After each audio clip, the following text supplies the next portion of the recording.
डभोई निकट से ढाढर नदी गुजरती है, जहां पर बनैया गांव का एक शख्स आज नहाने के लिए गया था और पानी में डूब गया। जो जानकारी मिल रही है उसके मुताबिक उस शख्स का नाम विक्रम सोलंकी बताया जा रहा है, जिसकी आयु 47 साल की है। ढाढर नदी में ये अपने भाई के साथ नहाने के लिए गया था, लेकिन नहाते नहाते पानी में डूब गया, जिसके बाद भाई वीनू की ओर से डभोई पुलिस थाने में शिकायत दर्ज करवाई गई।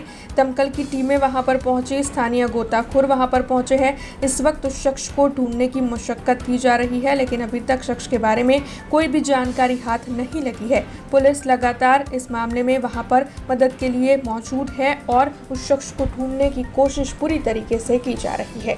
डभोई तालुकाना बनैया गामे नदीमां नावा गયેલ મારો ભાઈ 10:30 કલાકે અને નદીમાં પાણી વધારે હોવાથી વેણમાં તણાઈ ગયેલ છે અને તેમજ પોલીસ સ્ટેશનમાં જાણ કરવાથી સવારે બીજે દિવસે ફાયર બ્રિગેડ ને પોલીસ આવી અને શોધખોળ ચાલુ કરી છે, પણ હજી પત્તો છે નહીં। ઢાઢર નદી લગભગ 30 થી 35 ફૂટ ઊંડી નદી છે। શોધખોળ સવારે 12 વાગ્યાથી ચાલે છે, અત્યારે 5 વાગી ગયા છે। ડેડ બોડી મળેલ નથી।